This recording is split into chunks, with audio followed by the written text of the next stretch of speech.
99% of the pilots I've ever talked to, when I ask the question, have you ever had any specific leadership training? The answer is no, not specific, right? Yeah. Well, we've had CRM training. We've had this kind of, I'm like, totally get it, but there's no specific leadership training. So I founded First Class Leaders, and that's what we do.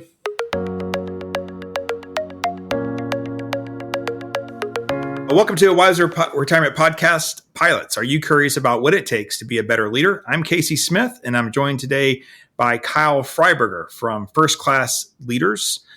Each week, we try to bring you a practical advice on retirement investing and planning for your financial future. Today's a little bit different. We're talking about leadership, which I think can relate to financial success, hopefully, right? So let's get started. Kyle, thanks for doing this with me. Yeah, no problem. Thanks for having me, Casey. So let's talk a little bit about your journey through aviation and how you came to start this organization focused on leadership in the cockpit. I mean, absolutely. I think it's worth kind of going back to the foundation of where it really kind of all came from, and that kind of goes back to my childhood. I started in aviation when I was quite young. I took my first dual flight lesson when I was 11 years old. I was flying by myself when I was 14. I got my first license at 16. I did everything as soon as possible, and I'm not saying that to gloat. I'm saying that because I went right through the college level, accelerated my training, graduated top of my class, all of these great accolades on my resume. And when I went to apply for one of my first airline interviews, I ended up getting shut down. And I was dumbfounded, to be honest. I was like, what? And so luckily, at least I had the emotion or the acuity to say to myself, well, what do I need to do to interview better, right? Or you know, I must just suck at interviews. That's literally was what went through my head. Not, oh, I must be a bad pilot, which I mean, almost could have. And that's something that we help people with now, because I had other setbacks as well. I'd failed some flight tests, but I mean, I always went on to excel and learn from it. So this interview happens. I don't get the job. And I said to myself, okay, well, what do I need to do? And I went out and spent $1,000 and hired a company to teach me how to interview. And I said, that seemed like the logical thing to do, right? A lot of us did that. So, I mean, they give me all these questions, they teach me how to answer them. And I go to Air Canada, which ended up going there and getting a job, getting hired. And so I'm young, I'm 24 years old, and I'm on the airlines, and I navigate my way through the ranks. And I got to about 28 or 29 years old, and I started to have the captaincy in my future. And during that time, I was in a relationship with this person, this female who, I mean, and this all has a point, I promise. I was in this relationship with this female who was a doctor, and I tell this story because I was on paper, should have been a great relationship, right? On paper, I should have been very happy. On paper, everything in my life was quite good. I was making great money. I was a first officer. I was flying overseas. I was going to be a captain. I was dating this doctor. I wasn't that happy. And I was like, what is going on? And I finally asked myself a question. There's got to be something I'm missing. And I ended up ending that relationship and getting into personal development. And one of the main things I got into was learning about my ego, and then learning about leadership, and learning about communication, and learning about all these CRM competency skills that we were taught or told about, at least, throughout my entire career. And the reason that's so impactful is because after a few years, I ended up going captain. I was there for 4 years. I ended up stepping away from the airlines and pursuing First Class Leaders, and I fly a private jet now. But I look back and I say to myself, like, if I didn't ask myself that question, or if I didn't have the right people in my life at the right time, or if I didn't have the right attitude, or all these factors, or these ingredients in a recipe, if I didn't have those things properly, I wouldn't have realized that there's a whole different side of life. And that side of life is leadership and soft skills development, emotional intelligence, words that most people probably don't even know. And I mean, I didn't know it. I always raised my hand to be the first one. I had no idea what emotional intelligence was, or that it was important, or why it was important. And so the reason I share everything, going back to that interview that I had not got the job, is because it actually explains everything now. I had no training from my family, my father, my friends, my schooling, and even in the airline, zero training on how to develop my emotional intelligence and how to develop my leadership skills. And those were the skills that they were looking for in that interview. And Mm. so the reason I, luckily passed the airline interview is because somebody taught me how to, BS my way through. And I'll admit it. I had no idea. I was just, okay, sure, I'll say those answers, right? But I had no idea. Versus now, it all makes sense, right? I've deepened my understanding of what it really means to be a leader and what does that really mean? And I've had all the conversations, looking forward to having this conversation with you. But that really was, okay, well, there's a hole. There's a gaping hole in aviation, in the training in aviation. I've talked to people around the world, companies around the world now. I mean, there's some training, but 99% of the pilots I've ever talked to, when I ask the question, have you ever had any specific leadership training? The answer is no, not specific, right? Yeah. Well, we've had CRM training. We've had this kind of, I'm like, totally get it, but there's no specific leadership training. So I founded First Class Leaders, and that's what we do. That's awesome. I love that story, and you are correct. We all got coached through those first few interviews. I failed. I'm very grateful. I lost my first big one. Was that company's no longer in business, but the second one I got it right, and it found my home for 10 years before I transitioned out. But yes, you're correct. We all went. We got told, this is how you interview. This is what you do. This is what you wear. But yeah, it was like going through the motions, right? Who went through it the best? So when you think about aviation, for us as insiders, a lot of it's like watching paint dry. I mean, you just sit there, you're just kind of driving the bus around, right? Mm-hmm. But then there's also those moments of leadership is very important. I guess in the news recently, his name just escaped me. The gentleman in the DC-3, we all are, was it a DC-10 in is it Idaho? Yeah. You know what I'm talking about, right? Everyone Yeah. listening right now is shouting out the name and all that. But leadership, right? I mean, obviously Sully and the Hudson and all that was leadership. But I think this other guy, I'm botching his name, but to be able to asymmetrical control of a DC-10 and getting everyone on board to get that airplane down and saving so many lives, that's probably crazy leadership, especially in the year that happened, right? Yeah. So those are like high stakes moments. Thank goodness we don't really experience that on a weekly basis inside commercial aviation. So when and just flying day to day, what are some key leadership traits that you think that pilots need to have today? Because I feel like it's changed, right? I mean, Yeah, it's been upgraded, or it's been evolved. Like, what worked 30 years ago doesn't work today. And if you ever have that mentality, that's unfortunately, it's not your fault for. Yeah, it worked this way for 30 years. It's not your fault that it doesn't work. It might not work that way, or that might not be the best way. It's because things evolve.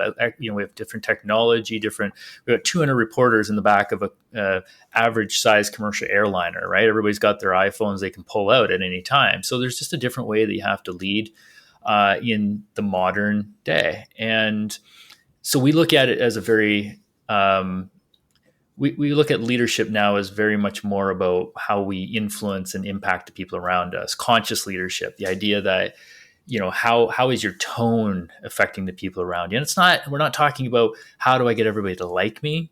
We talk about how do I build trust, right? How do I truly build psychological safety? How do I make you, Casey, you and I are flying together. How do I make you feel super comfortable enough you can speak up and say absolutely anything, because you're my first officer and I'm your captain, and I don't want you to think that you can't say something because you might run the risk of getting embarrassed or You might get there,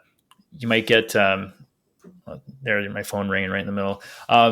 Yeah. So how do I do these things? And the thing is a lot of people will look externally at the answers versus the internal answers. So, we look at soft skills development, so leadership, and before I talk about the traits, one more thing that you're saying, leadership doesn't start, and you don't want to wait to develop these traits for when those big moments happen, right? Sure, those might be grandiose displays of leadership, but I would argue that Al even Haynes, by the way, Al Haynes. let's yeah, Al Haynes. Al Haynes. But I would Yes, he just passed away. right. He was in a crash, right? No. He Or was that just old somebody age. else? Old age. Yeah, Oh, he okay. passed away in Seattle recently. DC Okay. 10, 1989. Yeah. So, I would argue that even in those boring, mundane moments, leadership is very difficult and hard, right? Because you have to learn how to be disciplined. You have to learn how to not be complacent. It's Mhm. all those little in between moments that you can practice leadership to become a better leader. So we really push to help people understand leadership doesn't start when you jump in the left seat, when you become a captain, right? Leadership starts way long before that. Like, we deal with student pilots right in flight school, and they go through our workshops, because developing those soft skills, those leadership skills, they got to start then. You don't want to start developing your leadership skills once you hit the left seat. That makes no sense. So the skills that we teach are things like I alluded to earlier, like emotional intelligence, this idea that, managing or understanding our emotions is a critical part. Because if I react, right, if you and I are flying together and you say something that I feel is offensive, or you say something that I already know, right, you give me an answer and I already know it, and I'm like, Casey, yeah, I already know that. If that's my answer to you right away, you're going to be like, maybe I better not speak up anymore, right? Kyle already knows that. Kyle comes off like a know-it-all, but that's not my intention. My intention needs to be, hey, Casey, thank you for sharing that. Those are very different reactions. But what drives my verbiage, what drives my tone towards you, is my emotions. So if you say something to me and I feel like you're trying to tell me what to do, I'm gonna be snippy. I'm gonna say, hey, Casey, I already know that, right? But if I am comfortable and I understand where my emotions come from, I'm gonna say, oh, Casey's just trying to help, and I'm gonna thank you. And then that's going to create a very different vibe in the flight deck, or among your crew. So emotional intelligence. And then another one that I like to talk about is, sure, we always talk about effective communication. That's an obvious one. But it's not just clear, concise, respectful dialogue. It's psychological safety.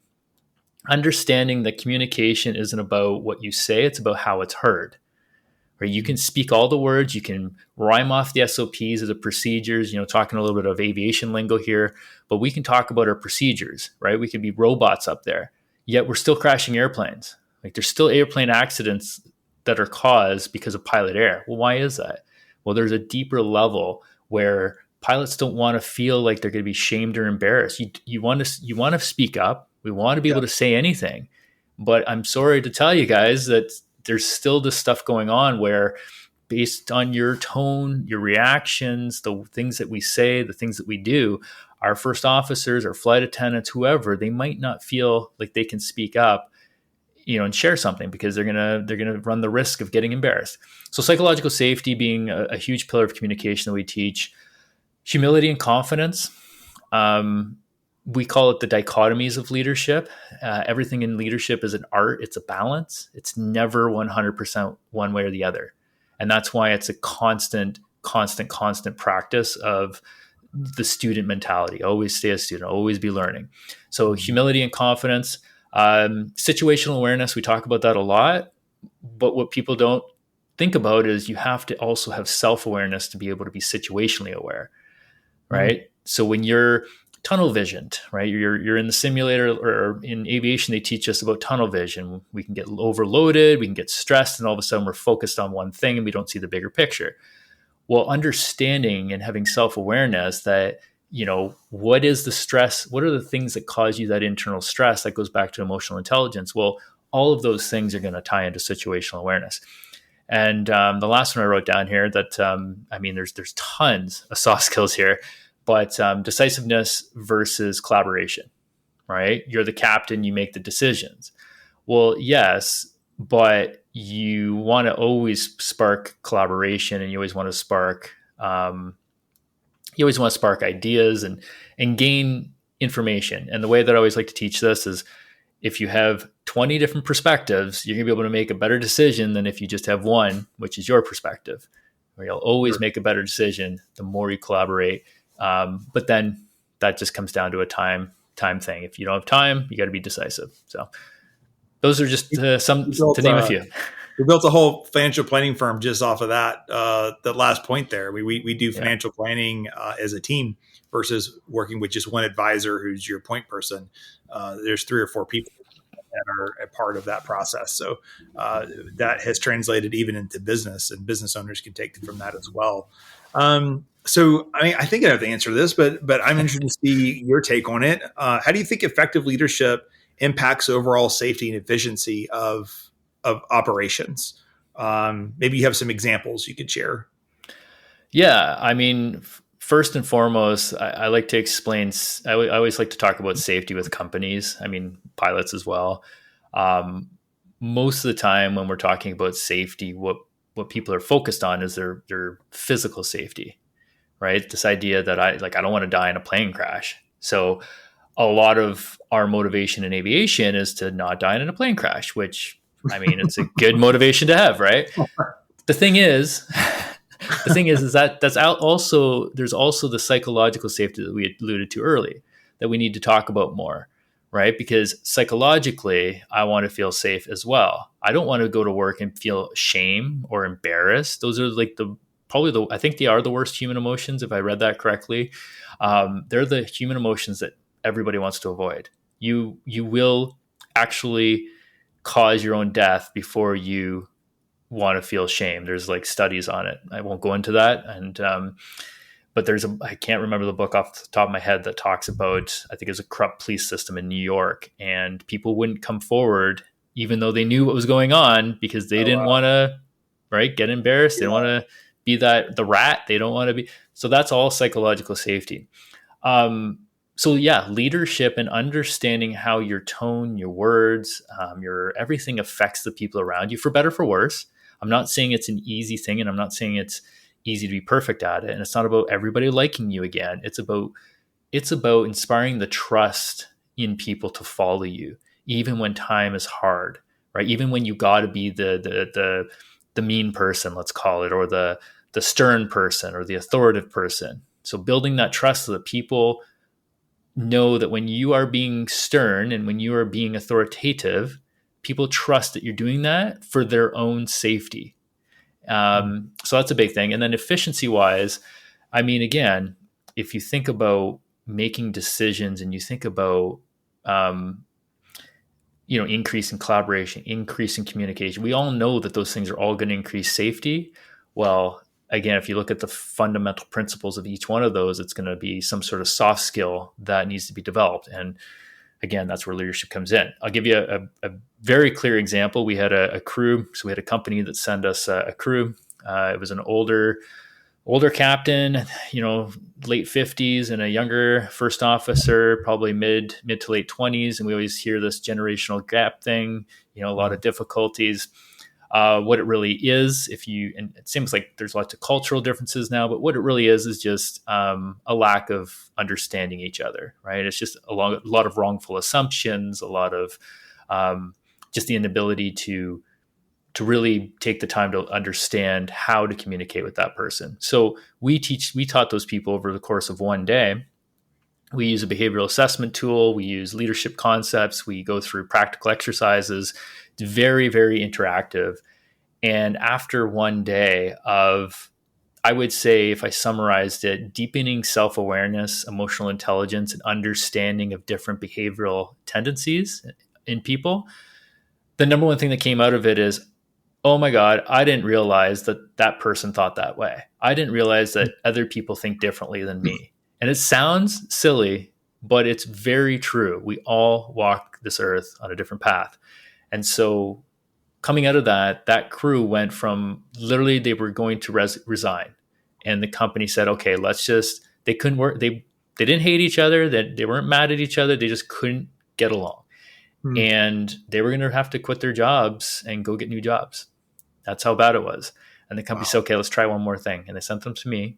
And it's been well over a year now. And I keep following up because they're one of my best examples. And they're like, my life's changed. Not just between the two of them, between them and their wives, between them and their kids, the older guy and his kids. Yeah, Their life completely changed. So, that's awesome. So there's a lot of changing dynamics in the aviation history or industry, I should say. Technology wise, I mean, heck, they're even talking about ALPA has got a whole campaign now about no one pilot cockpits. I mean, we have the whole rift between is jokingly, but Boeing pilots versus Airbus pilots, right? mhm. Where Airbus is so easy to fly and Boeing just has so many of those buttons. So it's I can attest to that. I flew both. um, so how do you think that how should pilots be adapting their leadership style to stay effective as we move forward and into this new environment? Because I mean, part of it too is I think there's more people in the cockpit than before. When I'm 47, when I started my aviation career in my 20s, we wrote the departure time and arrival time on a little book.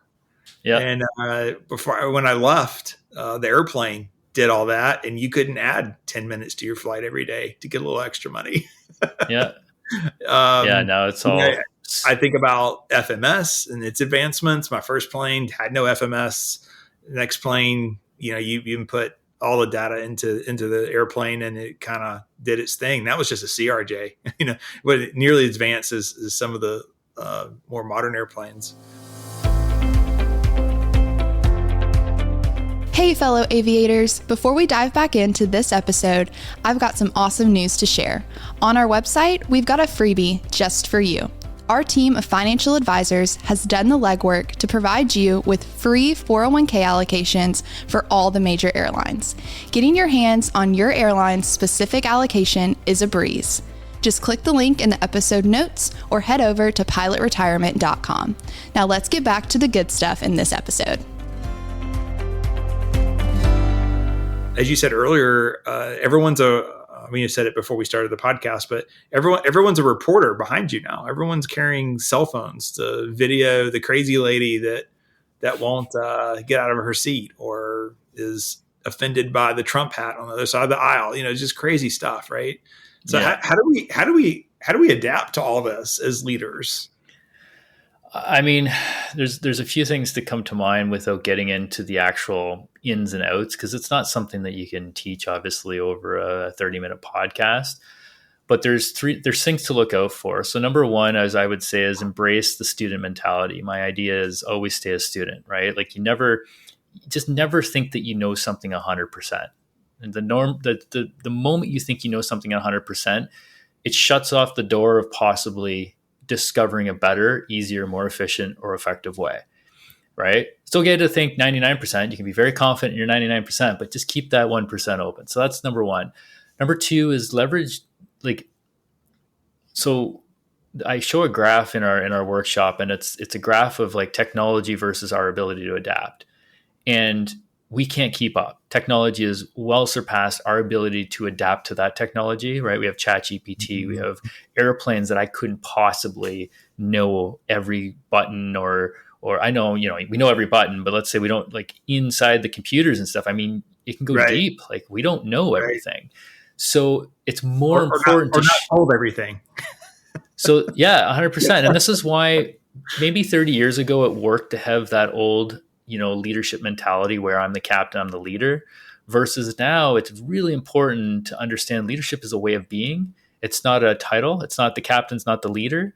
Leadership is a way of being. It's an art. And the reason I say that is because it's more important than ever to be able to collaborate, right? Because if we don't know everything and we can't possibly know everything, then it's more important the most important thing would be for if you and I are flying together, Casey, the most important thing is that we're getting the most out of each other together.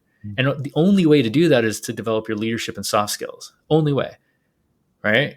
The moment you feel like I'm being arrogant or micromanaging, you're going to shut down. And if I'm not aware of that and we can't talk about it, then we're done. And then now your brain and my brain aren't computing together. They're separate entities. And we just don't have the power together or that we would together. And the reason I say that is because if we focus on soft skills more, and we start to promote these healthier, psychologically safe spaces, we're going to obviously increase everything that we talked about before, efficiency, and it's not just in aviation; it's in our personal lives too, right? Learning how to build a relationship really to the point where we trust each other with our lives, and we can say anything we want because we know that we're safe, and that's what we want in our lives, in our personal lives. But it's incredibly hard, and it's not a perfect science. So then the other thing I would say is to adapt is leverage technology. So we use a specific behavioral assessment tool called DISC, and it's an online portal. I mean, there's several versions of it. You've already heard about it by your reaction. Mm-hmm. So we use DISC Catalyst, which is a portal. You log into it, you do a 30-minute assessment, gives you your personality or your behavioral tendencies. It's different than a personality test. It's a behavioral tendency test.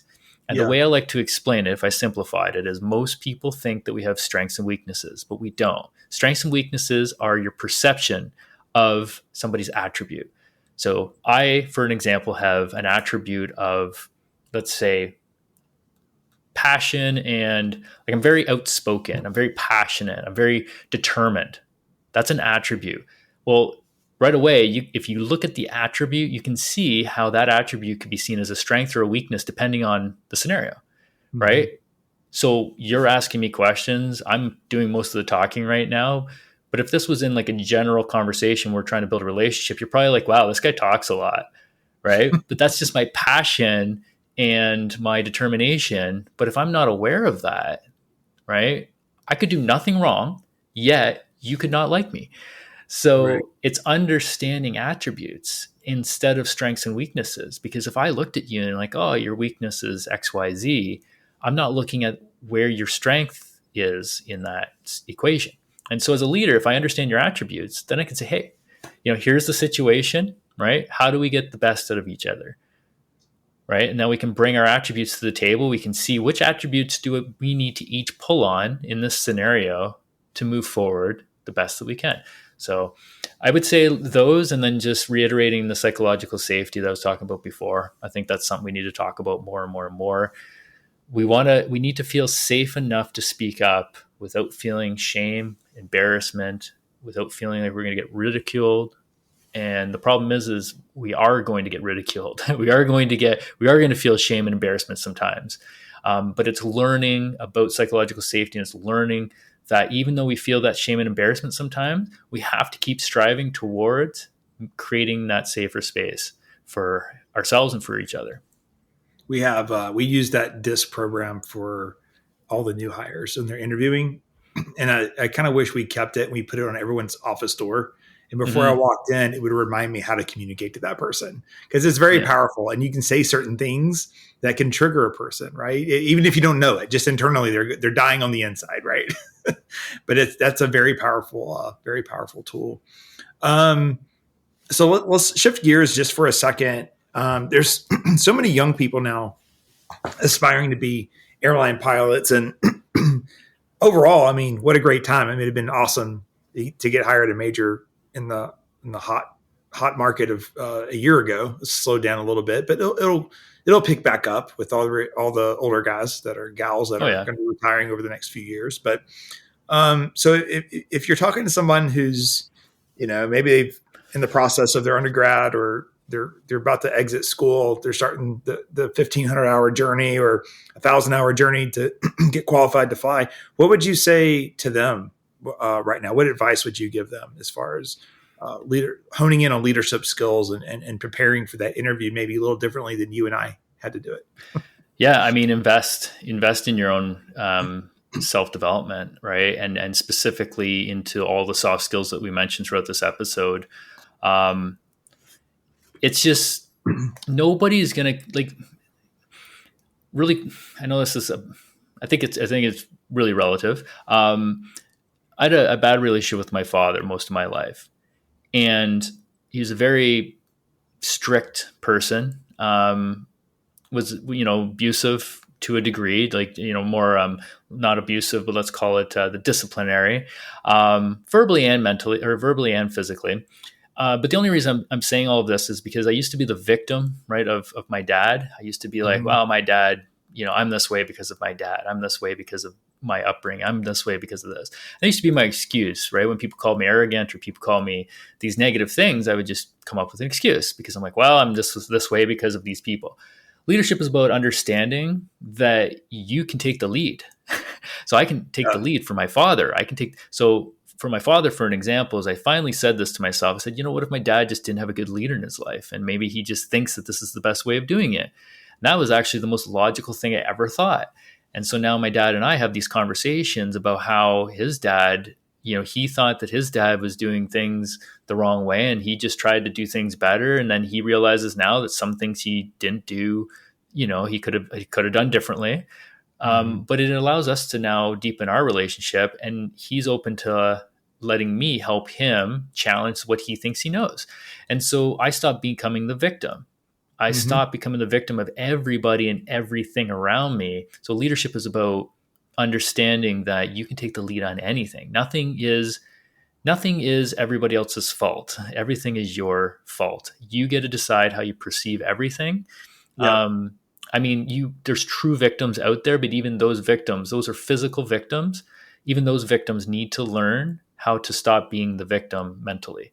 And Right. Viktor Frankl wrote it the best in Man's Search for Meaning, a great book. He was a psychologist that came out of Auschwitz, the concentration camps, and he says a man can be robbed of everything but one thing: his ability to choose how he perceives any given situation. He says that's the only way anybody survived Auschwitz. They had nothing, the absolute rot, nothing, 4 years. And he survived because he chose to believe that everything that he was going through was an opportunity for him to learn a lesson, to share with the world. And that really resonates with me. So anybody listening, it's invest into your personal development, your soft skills development, the technical stuff.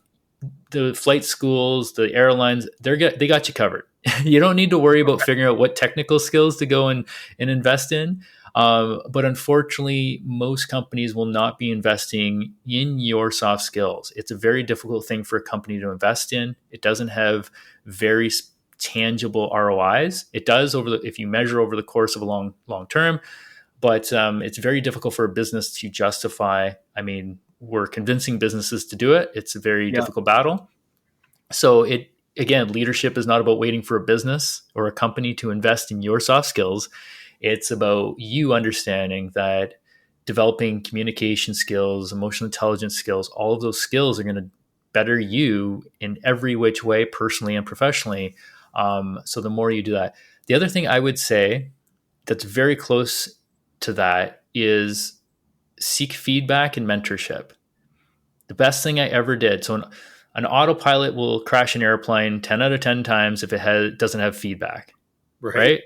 It has to have feedback all the time, literally every second. And because it has so much feedback, it can be very accurate.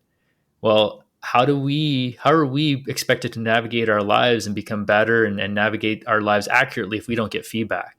And the problem is we don't, or we don't know how to receive it, or we get triggered when we receive it, or we get upset when we receive it, or we're not asking the right people, right? We're not getting the right feedback.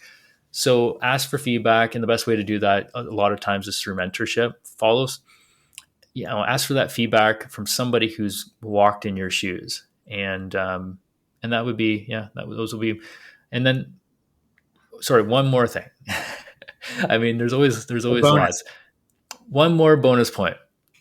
Leadership doesn't start when you get in the left seat. It starts absolutely right now. No matter who you are, it starts. It's it's just the moment you hear this or realize it or whenever that is, there's an old proverb. I think it's a Chinese proverb. It's the best time to plant a tree was today, but the second best time, no, the best time to plant a tree was 20 years ago, but the second best time to plant that tree was today, right?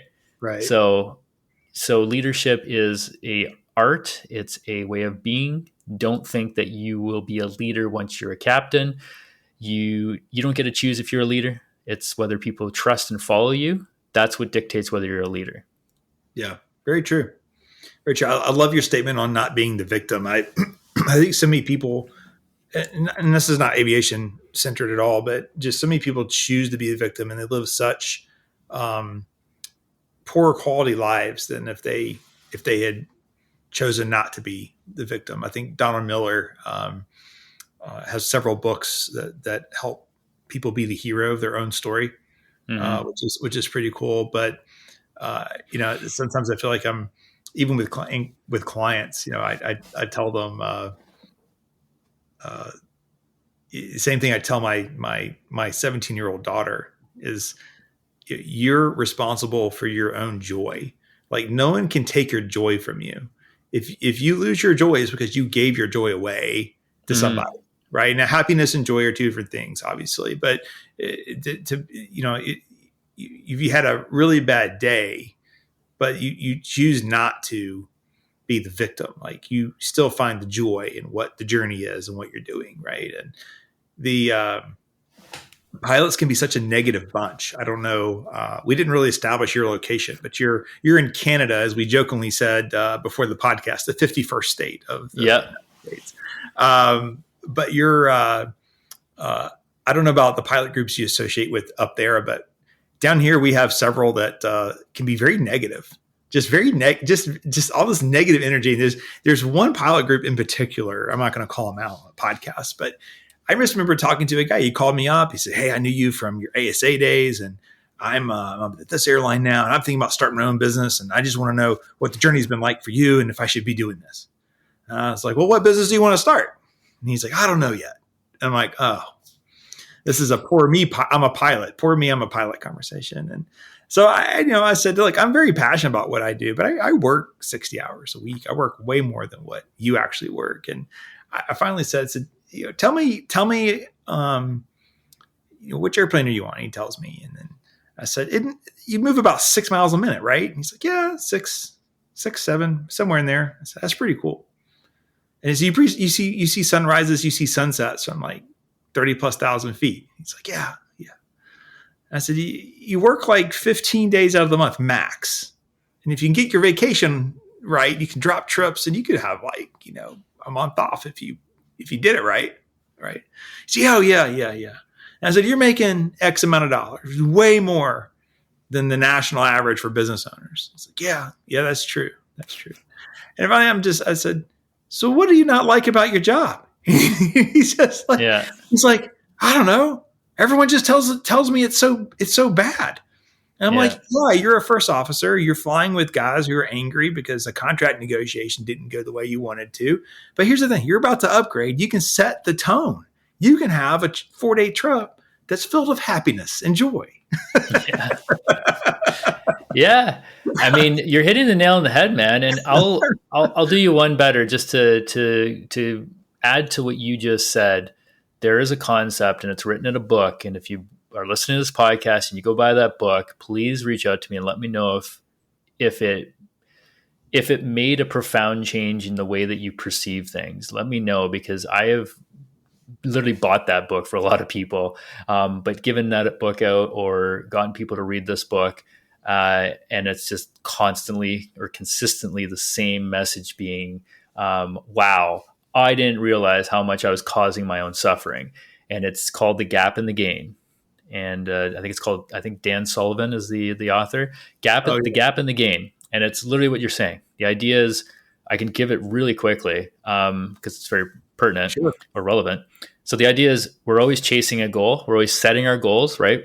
Everybody talks about goal setting. So we're setting our goals and we're chasing those. And the problem is we're measuring ourselves between where we are now and where we want to be, right? So, but it's always moving. It never ends, right? So we're always chasing. So Right.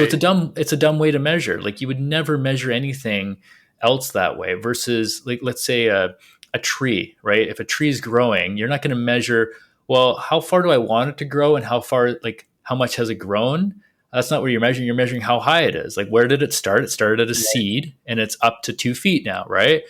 So the gap and the gain is saying, well, the gap is when we're operating in this, well, I'm not there yet. I'm not there yet, right? And it causes us a victim mentality. You're always negative, and nobody wants to be around that person. Yet, I guarantee you, if you pay close attention and you throw your ego out of it, 9 times out of 10, you are in the gap. And then what you realize is it's very easy to do. It's very easy to be in the gap. But you want to shift and you want to be in the gain, which is, okay, I started with 0 and here I am. I was not a pilot at one point. Now I am. I would have given anything to be at the airlines at one point, right? And now I'm at the airlines, right? I would have given anything to make $100,000. Now I make on, but we're not thinking that way. And we're scared that if we think that way, we're going to stop, right? Or we're not going to accomplish great things. But think about it. Who's going to be more likely to tackle challenges and accomplish great things? The person who is positive and grateful for what they already have, right? Who's optimistic, who's jumping into that challenge with optimism because they're very grateful, or the person who's like, "Oh my God, another challenge. Oh my God, another," right? So Right. it's understanding that it's not about where you are, it's about where you've gotten to already. Or it's not about where you're going to be, it's about where you've already accomplished. And that mindset, you take that mindset into the challenge. So that's little nightcap for everybody. If you want to read that book, it's a phenomenal book. It's worth reading several times. It's a simple concept, but it's got profound results. Kyle, how do people work with you? So any of our listeners wanted to dive into this more. Tell us the options. Yeah, absolutely. We've got 2 offerings. The first and foremost is our community. We have the Pilot Leadership Network, which our philosophy here is just to build a global network of pilots who are all growth oriented. So you're not going to get anybody in the network who's fixed mindset or doesn't want to learn. Everybody who shows up to the network, they're saying by just being there, I want to learn, I want to grow. And when you put people together like that, especially pilots, it's exclusive to pilots. Great things can happen. What's the URL for that? So that you can find both our offerings at our website, firstclassleaders.com. And so our second offering is a 1-day workshop. It's actually open to anybody. It's not just for pilots. It is a leadership workshop. It's geared towards pilots, but we've had people from lots of different industries in it now. I think everybody loves the pilot lingo that's in there, and it always sparks some good conversation. But it's leadership, it's soft skills, it's dealing with people. For a lot of people, it makes it something that seems kind of frou-frou to some people, some generations. It makes it more manly, right? Yeah, just add an airplane to it. Absolutely, hey man, you got to lean in. I mean, it's a cool industry, right? Absolutely. So tell me more about, like you said, it was earlier, $20 a month. Is that what the pricing you have? Yeah. So we literally offer a free version of our network, which is come in, check it out. We do live events. We got a mentorship program. We've got training videos. There's some stuff for free. And then we just charge $20 a month if you want to unlock everything. I mean, it's a Netflix subscription, except instead of, learning nothing through Netflix. I mean, there's some good documentaries on Netflix. You can watch videos on the stuff that we've talked about today, and specific in aviation, and share. One of my favorite. This is how I describe the network. This is the goal. It is the idea that wisdom and experience are 2 different things. People think I have so much experience. I have 10,000 hours. I have 30,000 hours of flight experience. But experience is useless unless you evaluate it. Once you evaluate experience, it turns into wisdom. So if you put a bunch of pilots together or a bunch of people together, anybody can use this philosophy, and you evaluate your experiences together, your challenges, what you screwed up, your mistakes, think about it, and you evaluate those with everybody else, you are all gaining more wisdom. And that's our philosophy at the Pilot Leadership Network. That's awesome. Well, Kyle, thank you for your time today. For our listeners, want to follow any other episodes related to airlines. We have episode 173, which is making the most of your airline 401k. Episode 204 is from flight school to financial freedom, building wealth in the aviation industry. We also have a YouTube channel called A Wiser Retirement, which follows the podcast. You can watch this live. We also have on that channel is Saving Everything into a Roth for Your Retirement, the best strategy. That one's gotten many views recently. Also, for Delta pilots that are still trying to navigate the market-based cash balance plan, or even if you're at American or United and you're about to get that, we have a video specifically for that. And then tips for airline pilots as they approach retirement. These are all short videos that we add. We've also linked the Pilot Leadership Network, which would be the first class leadership or first class leaders link that Kyle just mentioned here as well. Kyle, again, man, I saw some of your stuff online and I just reached out to you and then, hey, do this podcast. I think our listeners would love this. And this is a big hit. This is awesome, man. Yeah, I really appreciate Casey. Anytime anybody listening wants to talk about leadership, I mean, I do only have so much capacity, but getting on platforms like this and being able to reach a broader audience. And I'll just reiterate, like, this is stemming from literally me knowing nothing and having a very stressful and difficult life with, empty relationships. Like, this is all stemming from that. So I hope it doesn't sound like I'm on a soapbox. I hope it really sounds like it's coming from a place of general curiosity and understanding of how to just have a more fulfilling, fruitful, connective life. And we'll leave it there. Thanks for listening. We'll see you guys next time. Thanks for listening to a Wiser Retirement podcast. We hope you enjoyed today's episode. Make sure to subscribe wherever you're listening. That way you don't miss any new episodes. We'd also appreciate if you could leave a rating and review. If you have any questions about anything that was discussed today, head to wiserinvestor.com and reach out. This episode was produced by Rachel Dotson.